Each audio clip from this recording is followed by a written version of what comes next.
ప్రార్థన చేసుకుని ఈ రాత్రికాలపు కుటుంబ ప్రార్థన మనం ప్రారంభించుకుందాం నాన్న. ప్రార్థన చేసుకుని మరి రాత్రికాలపు కుటుంబ ప్రార్థన మనం ప్రారంభించుకుందాం. మన మధ్యలో ఉన్నటువంటి కుమారుడు మోషబాబు ప్రార్థన ద్వారా నేటి కుటుంబపు ప్రార్థనను మనం ప్రారంభించుకుందాం.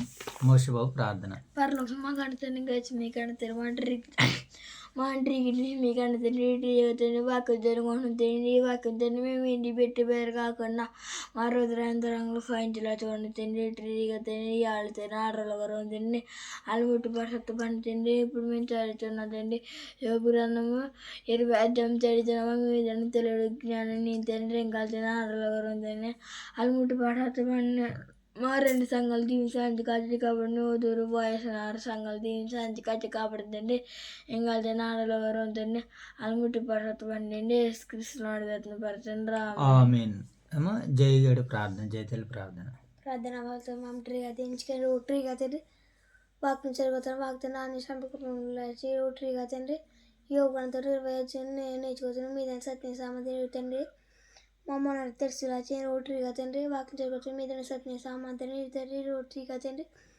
బోధకుడి సంఘం దీవించాలని అక్కడ సంఘం కాపాడుకున్న దీవించాలంటే సేవ పొందని దీవించాలని తండ్రి మాకు సంఘం నడుస్తున్న బియ్యలు రాసుకొని కూడా దీవించండి అంతేకాకుండా తండ్రి వైఎస్ఆర్ నగర్లో సంఘ కాపాడు కూడా దీవించాను అక్కడ వాకింగ్ చదువు బియ్యలు రాసుకొని కూడా దీవించాను రోటరీగా తండ్రి అక్కడ అమలస్రాన్ని కూడా దీవించాను రోటరీగా తండ్రి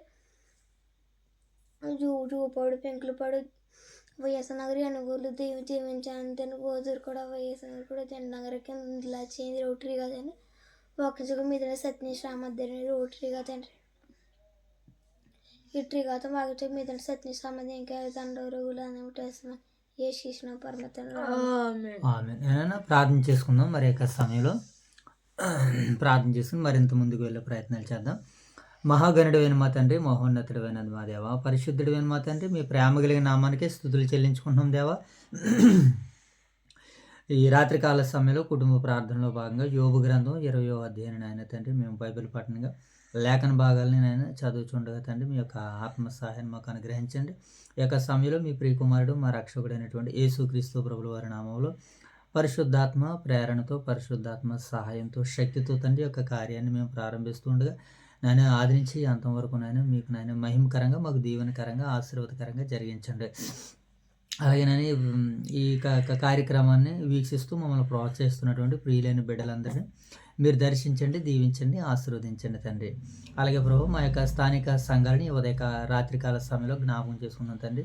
ఓదూరు నాయన తండ్రి వైఎస్ఆర్ నగర్లో ఉన్నటువంటి 2 సంఘాలని నాయన మీ మహిమ కొరకు మీ ఘనత కొరకు నిలబెట్టినాయన తండ్రి ముందుకు నడిపిస్తున్నందులకి కృతజ్ఞతలు తెలియజేసుకుని తండ్రి. మరి నాయన కాపరుగా నాయన నాయకులుగా దైవ సేవకులు ఉన్నటువంటి రాజుగారిని వారి కుటుంబాన్ని జ్ఞాపకం చేసుకున్నాం తండ్రి.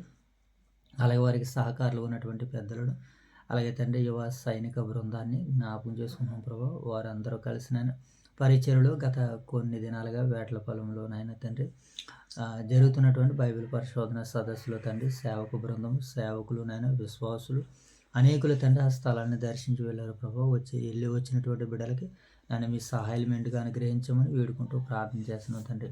అలాగే ప్రభు మరి రాత్రికాల సమయంలో నాయన తండ్రి జరుగుతున్న యొక్క పరిచర్య తండ్రి మీ నామ మహిమార్థమే జరిగించండి. యోబు గ్రంథం 20వ అధ్యాయంలోనైనా స్నేహితుల ద్వారాగానైనా మరి ఆ వ్రాయబడినటువంటి సందర్భాలు తండ్రి మరి ఎందు నిమిత్తమే మీరు రాయించారో ప్రభు ఆ మాటలో ఉన్నటువంటి అంతరార్థాలను మీ యొక్క ఆలోచనలను ఉద్దేశాలు మేము తెలుసుకున్నట్టుకు వాటి పట్ల భయభక్తులు కలిగి జీవించుటకు మీ సహాయాలు మాకు అనుగ్రహించమని నాయన తల్లి జరుగుతున్న యొక్క పరిచయం నాయన మీ నామ మహిమార్థమే జరిగించి మీరే ఘనత మహిమ ప్రభావాలు పొందుకోమని మా ప్రభు అయిన యేసుక్రీస్తు వారి నామంలో ఈ ప్రార్థన మీకు సమర్పిస్తున్నాం తండ్రి.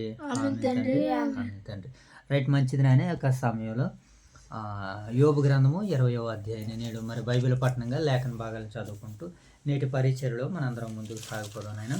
అప్పుడు నయమాతీయుడైన జోఫరు ఎలాగూ ప్రత్యుత్తరం ఇచ్చెను.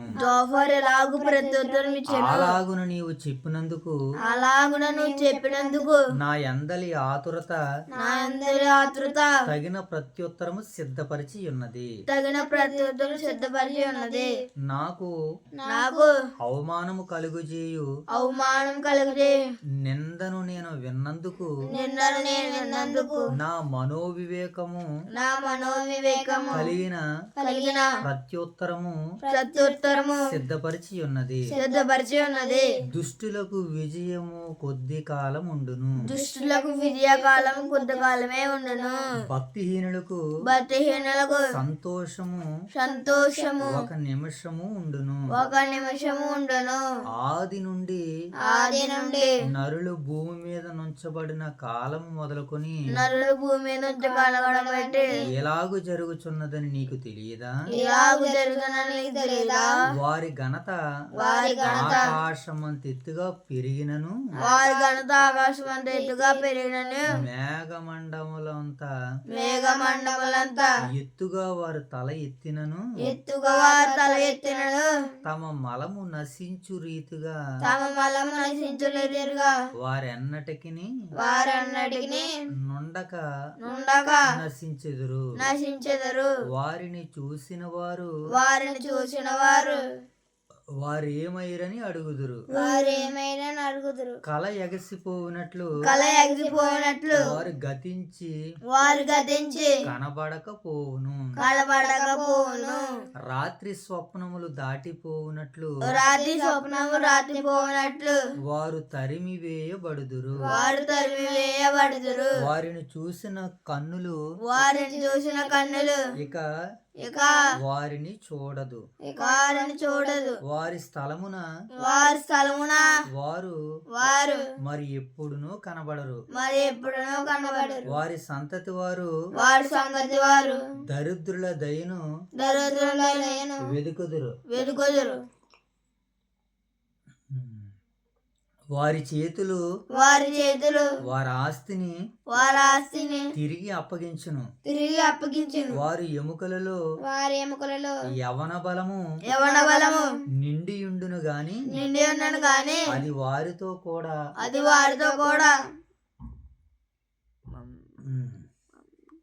మట్టిలో పండుకొనును. చెడుతనము వారి నోటికి తీయగా ఉండును. వారు నాలుక క్రింద దాన్ని దాచిపెట్టిరి. దాన్ని పోనీయక భద్రము చేసుకునిరి. నోట దాన్ని ఉంచుకునిరి. అయినను వారి కడుపులో వారి ఆహారము పులిసిపోవును. అది వారి లోపట నాగపాముల విషమగును. వారు ధనమును మృంగివేసిరి గాని ఇప్పుడు దానిని మరలా కక్కివేయుదురు. వారి కడుపులో నుండి దేవుడు దానిని కక్కించును. ఎన్నో వచనం?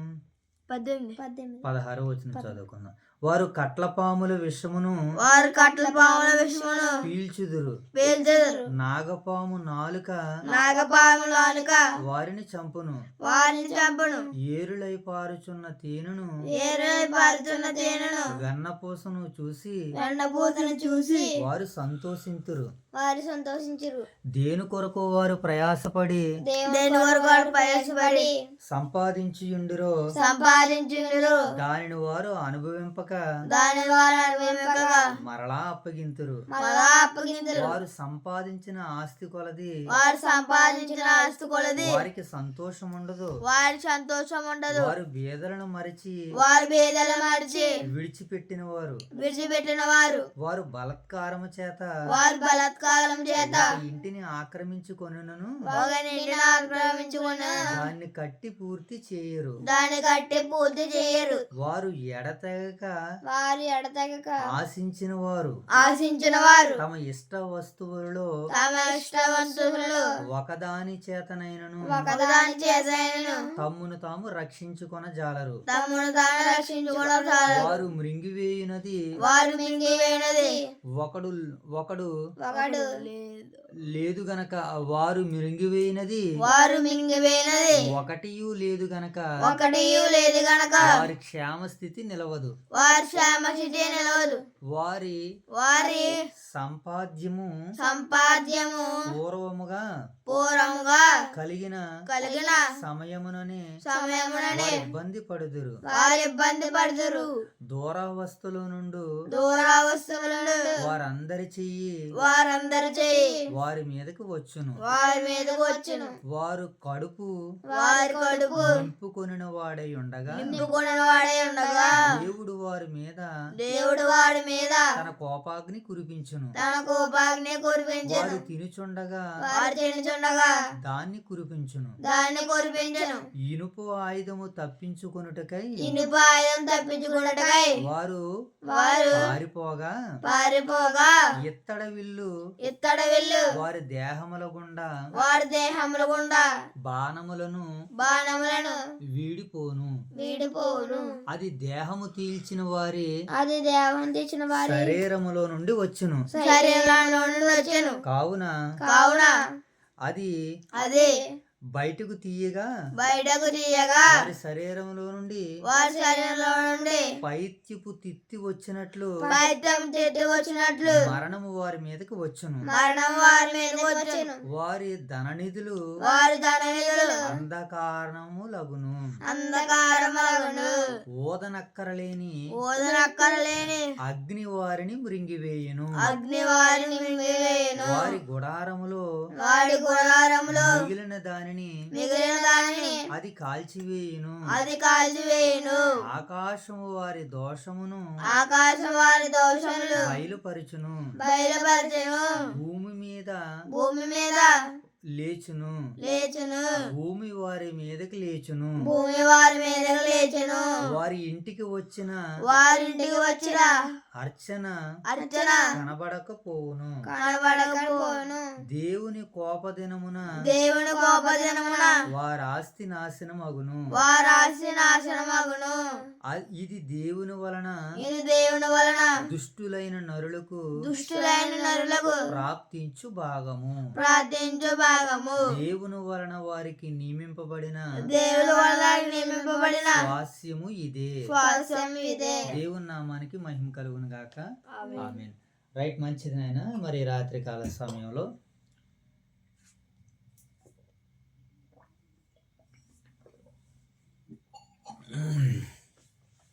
యోబు గ్రంథము మరి 20వ అధ్యాయాన్ని నేడు మనం చూడగలిగితే చాలా సందర్భాలు దీనిలో వ్రాయబడ్డాయి. ఆ వ్రాయబడిన రైట్, మంచిదినైనా మరి యొక్క సమయంలో యోబు గ్రంథము 20వ అధ్యాయంలో వ్రాయబడినటువంటి సందర్భాలని మరొక్కసారి మనం ఈ మాటలను ఆలోచించగలిగినట్లయితే మరి ఈ మాటల్లో యోబు గ్రంథం ఈ యొక్క 20వ అధ్యాయంలో మనకి జోఫర్ గారు మరొక పర్యాయం మాట్లాడుతున్నట్లుగా మనకి కనబడుతుంది.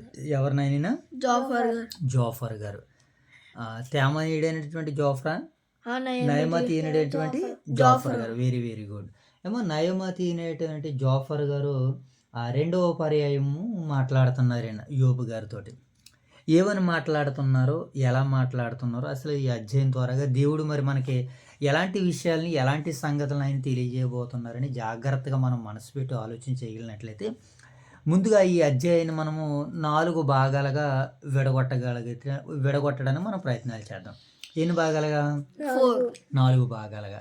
ఏమంటే మొదటిది ఏంటంటే 1వ వచనం నుంచి 3వ వచనం వరకు జోఫరు మాట్లాడుటకు కారణం చెబుతున్నాడు అనమాట. నేను ఎందుకు మాట్లాడుతున్నానంటే, అప్పుడప్పుడు లెటర్ రాసేవారు చూడండి, నేను ఎందుకు లెటర్ రాస్తున్నానంటే, నేను ఎందుకు మెసేజ్ చేస్తానంటే, నేను ఎందుకు ఫోన్ చేస్తానంటే అని ఎవిడెన్స్ చెప్తూ ఉంటుంటారు కదా. అలాగే ఇప్పుడు ఈ అధ్యాయంలో 20వ అధ్యాయంలో యోబు గారితో తన స్నేహితుడైనటువంటి జోఫర్ గారు నేను ఎందుకు మాట్లాడుతున్నానంటే ఆయన మాట్లాడుతున్న దానికి వివరం చెబుతూ రాస్తున్నటువంటి సందర్భం అనమాట. మొదటి 1, 2, 3 వచనాలు. ఏనా? ఓకేనా? రైట్, చూద్దాం ఇప్పుడు. మొదటి భాగంలో ఏంటంటే జోఫర్ గారు మాట్లాడుతూ కారణాన్ని చెబుతున్నాడు అనమాట. ఇది మొదటి సందర్భం. రైట్. ఇక 4 నుంచి 11 వచనాలు దుష్టులకు నాశనం వచ్చినని జోఫర్ గారు మాట్లాడుతున్నారు అనమాట. నాశనం ఎవరికి వస్తుందట జయతల్లి?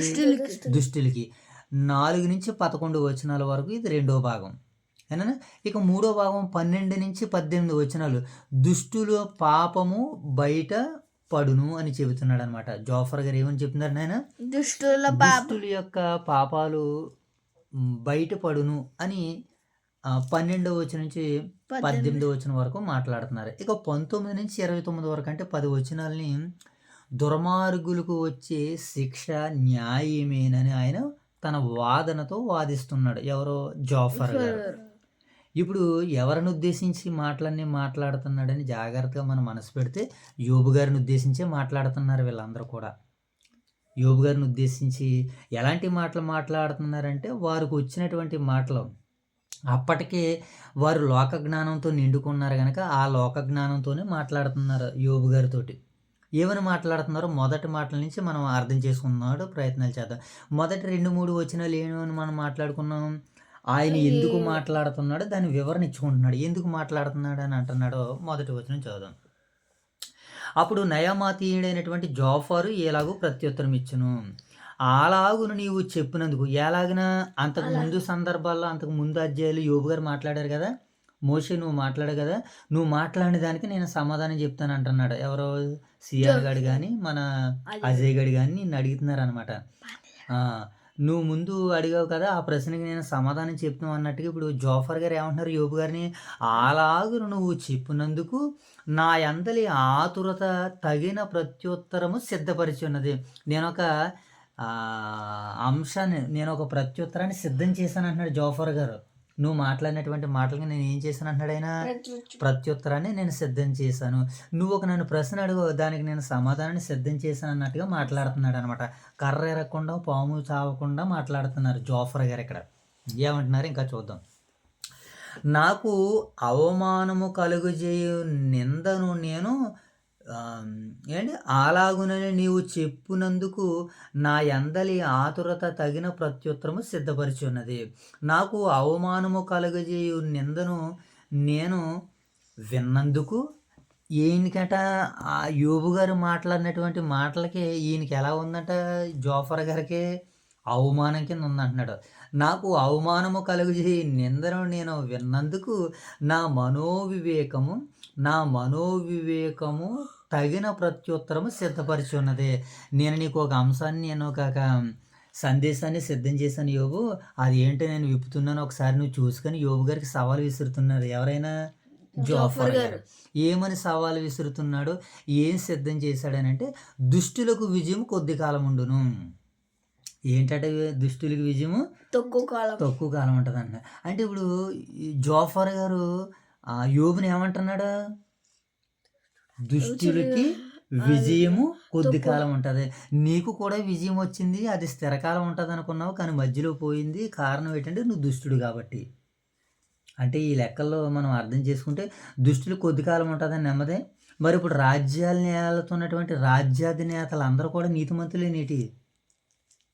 వాళ్ళ మహా అనేక మందిని సంహరించుకుంటేనే కానీ అధికారంలోనికి ఎక్కలేదు వాళ్ళు. మరి అలాంటి వారికి మరి కొద్ది కాలమే ఉండాలి కదా, శాశ్వత కాలంగా వారికి అధికారాలు పదవులు ఎందుకు ఉంటున్నాయనంటే, ఇది ఈ మాట మనం వాస్తవమా కాదని ఆలోచించేస్తే వాస్తవానికి ఏ కోసాన కూడా దగ్గరగా కనపడట్లేదు. అయినా సరే మనం కూడా కొన్ని సందర్భాల్లో ఆలోచించేస్తున్నాడు. మంచికి వ్యతిరేకంగా చెడు జరుగుతున్నప్పుడు వారి విషయంలో కూడా ఈ మాటను మనం తీసుకోవచ్చు. ఒక సందర్భంగా ఆలోచించేస్తే చూద్దాం. దుష్టులకు విజయము కొద్ది కాలం ఉండును, భక్తిహీనులకు సంతోషం 1 నిమిషం మాత్రమే ఉండును. భక్తిహీనులకు కూడా సంతోషం ఎలా ఉంటుందట? ఇప్పుడు తాగినోడికి ఎంతసేపు ఉంటుంది ఆనందం? రాత్రి పడుకుని మళ్ళీ పొద్దున్న నిద్రలేస్తే మళ్ళీ ఆనందం కనపడదు. మళ్ళీ పగలంత మాలు పని చేసుకోవాలి. మరలా రాత్రికి అది ఇంజక్షన్ తీసుకుంటే కానీ అతడు సంతోషంగా ఉండలేడు. ఏనా? ఇది మనకి నీకు నాకు అర్థమవుతే దుష్టులకు విజయం కొద్ది కాలం ఉంటుంది అన్నాడు, భక్తిహీనులకు సంతోషం 1 నిమిషం ఉండును. ఆది నుండి నరులు భూమి మీద నుండిన కాలం మొదలుకొని ఎలాగ జరుగుతున్నదని నీకు తెలియదా? ఆది నుంచి మనుషులు ఈ భూమి మీద ఉన్నదప్పటి నుంచి ఏం జరుగుతుందో ఎలా జరుగుతుందో యోబు నీకు తెలియదా అని యోబుని మరలా మాట్లాడుతూ యోబుని తిడతో మాట్లాడుతున్నాడు అనమాట. ఏదో మెచ్చుకున్నట్టుగా. ఎలాగ జరుగుతున్నదని నీకు తెలియదా? వారి ఘనత ఆకాశం అంత ఎత్తుగా పెరిగినను. వారి ఘనత ఎక్కడ దాకనట?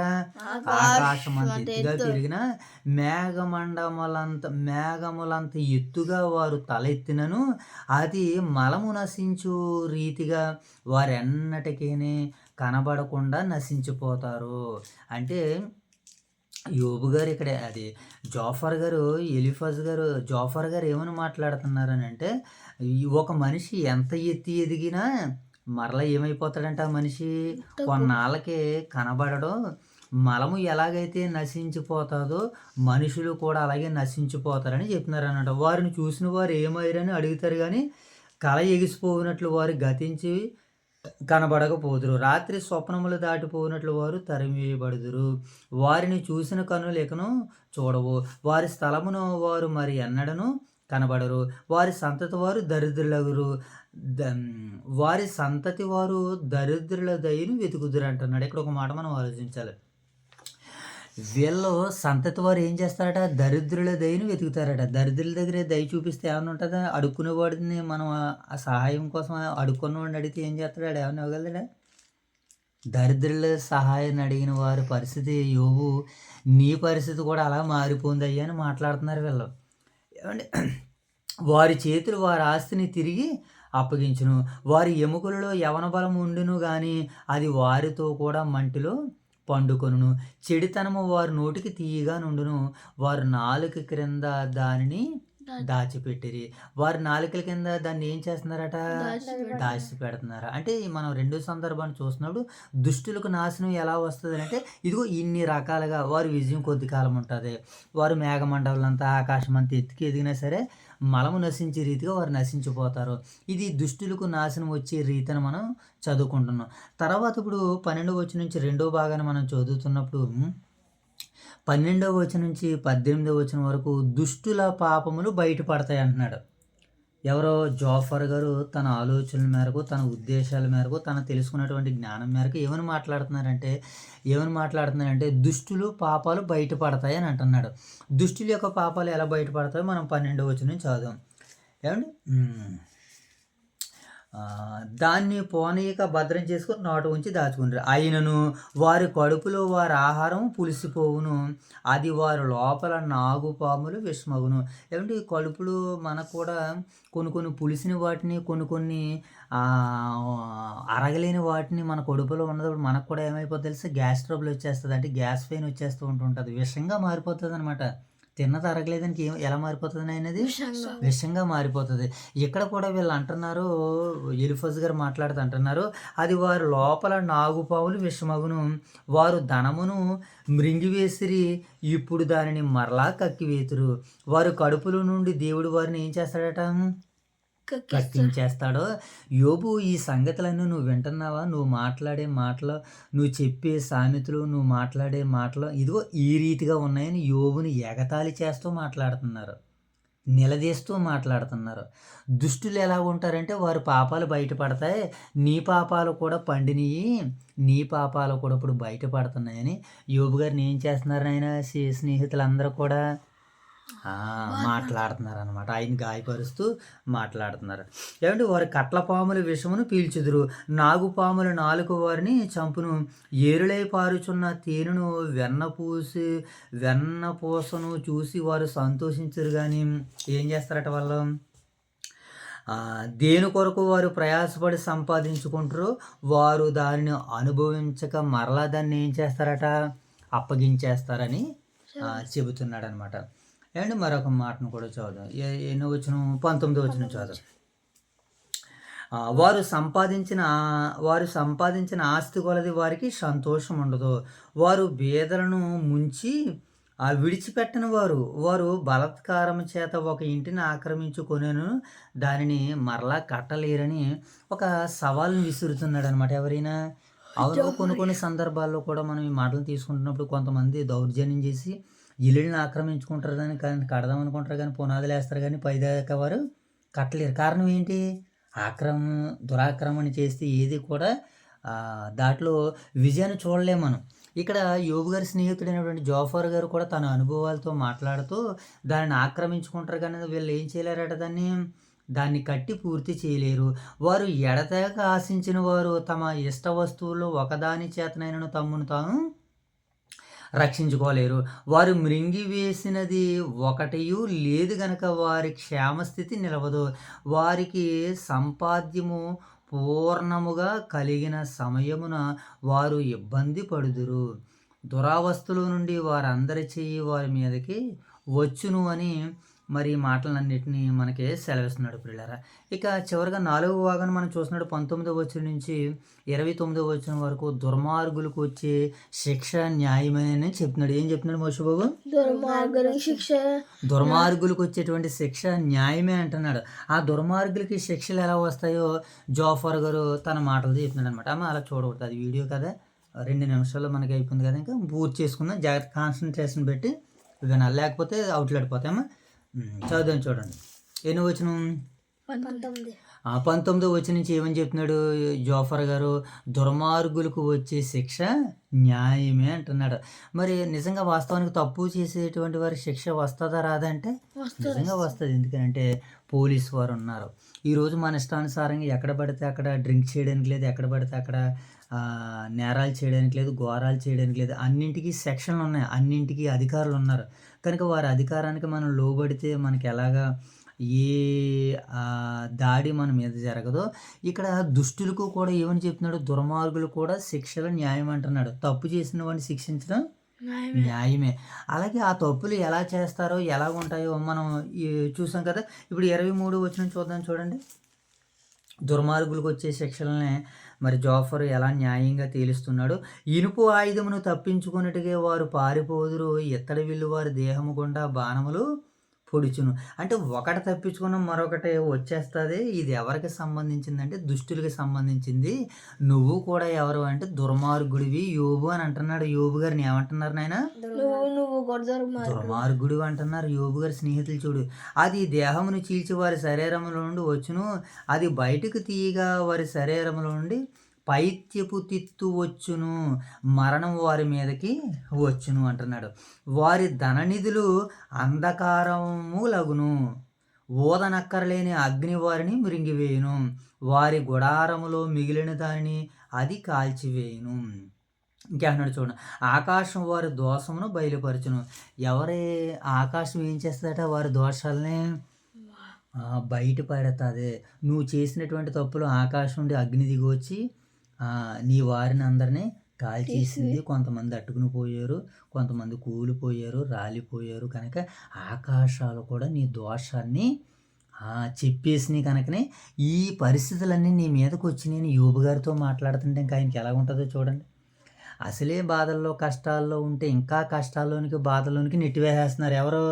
తన స్నేహితులు. కనుక వీళ్ళు ఏం చెబుతున్నారు? జోఫర్ గారు ఏమంటున్నారు? ఆకాశం అది ఏం చేస్తుందట? బయలుపరచును, భూమి వారి మీదకి లేచును, వారి ఇంటికి వచ్చిన ఏం జరుగుతుందంట? అర్చన కనబడకపోను, వారి ఇంటికి వచ్చిన తర్వాత కూడా వారు కనబడకపోవును అని అంటున్నాడు. ఇంకేమన్నాడు చూడండి. దేవుని కోపదినమున వారి ఆస్తి నాశనమగును.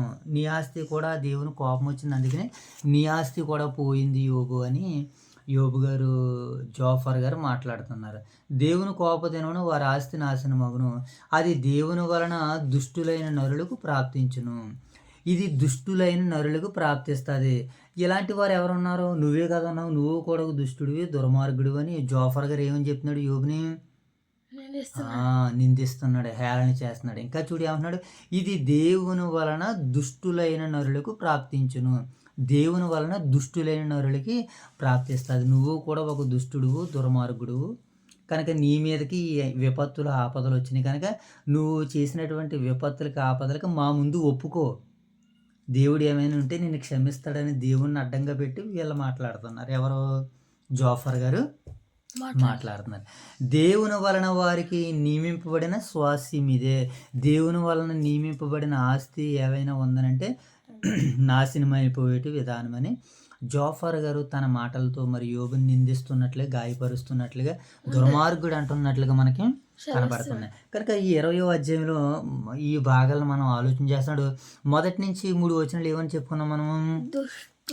జోఫర్ గారు మాట్లాడే కారణం ఏంటో చెప్తున్నాడు అనమాట. 1 నుంచి 3 వచనాలు. రెండో సందర్భం 4 నుంచి 11 వచనాలు దుష్టులకు నాశనం వచ్చినని చెబుతున్నాడు. దుష్టులకి ఏమొస్తుంది? జైతల్లి నాశనం వస్తుందని రెండో సందర్భంలో చెబుతున్నాడు.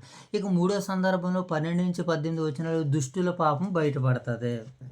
దుష్టుల పాపం ఏం చేస్తుందట అంటమ్మా, బయటపడుతుంది. ఇక చివరి సందర్భాలు 19 నుంచి 29 వచనాల వరకు ఏమంటాడనంటే, దుర్మార్గులకు వచ్చేటువంటి శిక్ష న్యాయమే కనుక నువ్వు దుర్మార్గుడు, నీ మీదకి వచ్చిన శిక్ష కూడా న్యాయమే, మేము తీర్చేసాం తీర్పు, నువ్వు ఇంటికి వెళ్ళిపో అన్నట్టుగా మాట్లాడుతున్నారు వీళ్ళు.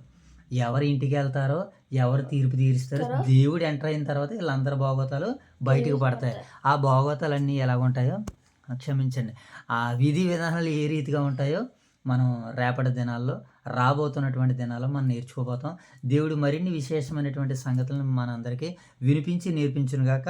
ఆమేన్. ప్రార్థన చేసుకుందాం. మోషే మగనితండి గజ మీకనితండి మంటరిగది మీకనితండి ఇటురిగతండి వాక జరగొనతండి ఆకితండి మేము వీటి పేరు కాకుండా మాట్లాడుతున్న పంచండి ఇటురిగతండి ఉపగ్రహించండి నిర్వహించండి మాకు మీరు జ్ఞానించి మీకు ఎంతమంది ఇంకా నాలుగు బుట్టి పడండి కృష్ణ పరచండి రామే. ఆమేన్. జయగడి ప్రార్థన. ప్రార్థన మాత్రం పంటరిగా దించుకొని రోటరీగా తిని వాకింగ్ చేయగలిగితే వాకి నాన్న సమకృపణలో దించుకొని రోటరీగా తిని వాకింగ్ చేయగా మా మొన్న తెచ్చిలా తింది కానీ రోటరీగా వాకింగ్ చేయగా మీద సత్యం సంబంధించి కదా రోటరీగా తిని ఊరికి సంఘం తీయించి అక్కడ సంఘం కాపడకుండా తీయించండి.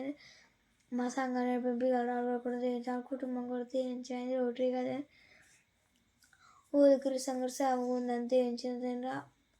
పురుషుని స్త్రీని కూడా తీయించి ఆ చేయబోయే పనులు కూడా తీయించండి. అవే కాకుండా వైఎస్ఆర్ సంఘం కూడా తీయించి అక్కడ సంఘం కాపడకుండా తీయించండి. అక్కడ బోధిస్తున్న వీళ్ళు రావడం కూడా తీయించండి. ఊటీ కాచండి. అక్కడ సంఘం కాపడకుండా కూడా తీయించి అక్కడ సేవకులు కూడా తీయించండి. పురుషుని స్త్రీని తీయించి ఆడ చేయబోయే పనులు కూడా ఇటు కదా మీ క్షేమంగా ఉండేలా చేయండి. వేటల పని అయితే ఇటు కదండి. 3వ ప్రార్థన జరిగినైతే ఆ 3వ ప్రార్థనలు మీరు అక్కడ కాచుకానికి అంత రొట్టెగా అక్కడ ఉన్న వాళ్ళందరూ దీవించండి. ఇంకా తండ్రి రోగులు అందమని ఏసుకృష్ణ పరమతండ్రి ఆమేన్. ఏమో ప్రార్థన చేసుకుందాం. చివరిగా ప్రార్థన వినుడి పావనుడా ప్రార్థన మాకు నేర్పుమయ్యా. మహాగణుడైన మా తండ్రి, మహోన్నతుడైన మా దేవ, పరిశుద్ధుడైన మా తండ్రి, మీ ప్రేమ కలిగిన నామానికి స్తుతులు చెల్లించుకుంటున్నాం దేవా. ఈ రాత్రి కాల సమయంలో యోబు గ్రంథం 20వ అధ్యాయం జోఫర్ గారి ద్వారా మీరు మాతో మాట్లాడుతండి. దుష్టుల విషయంలో, దుర్మార్గుల విషయంలో నీతి న్యాయ యథార్థతలు ఏ రీతిగా ఉంటాయో కొన్ని మాటలు మీరు మాకు వివరించారు తండ్రి.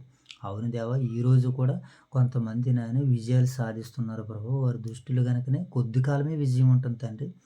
నాయన ప్రభు, అటువంటి వారిని మీరు మాకు చూపిస్తున్నారు. వారు ఆనందిస్తారు కానీ క్షణం మాత్రమే ఉంటుంది అంటున్నారు ప్రభు. అవును తండ్రి, కనుక ఎలాంటి వారు లోకంలో ఉన్నారు ప్రభు.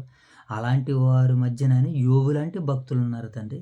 వారిని బట్టి ఈ లోకం నాయన యోబు లాంటి వారిని నాయన నిందిస్తున్నప్పుడు, హేళన చేస్తున్నప్పుడు, సవాలు విసురుతున్నప్పుడు ప్రతి సవాలు ఎలా ఉండాలో తండ్రి నాయన నీ బిడ్డలుగా మా ఆయన కొన్ని వివేకాన్ని, కొన్ని తెలివిని, కొంత జ్ఞానాన్ని ఈ గ్రంథం ద్వారా, ఈ అధ్యాయం ద్వారా మీరు మాతో మాట్లాడి మమ్మల్ని బలపరిచి, స్థిరపరిచి నిలబెట్టినందుకు కృతజ్ఞతలు తండ్రి.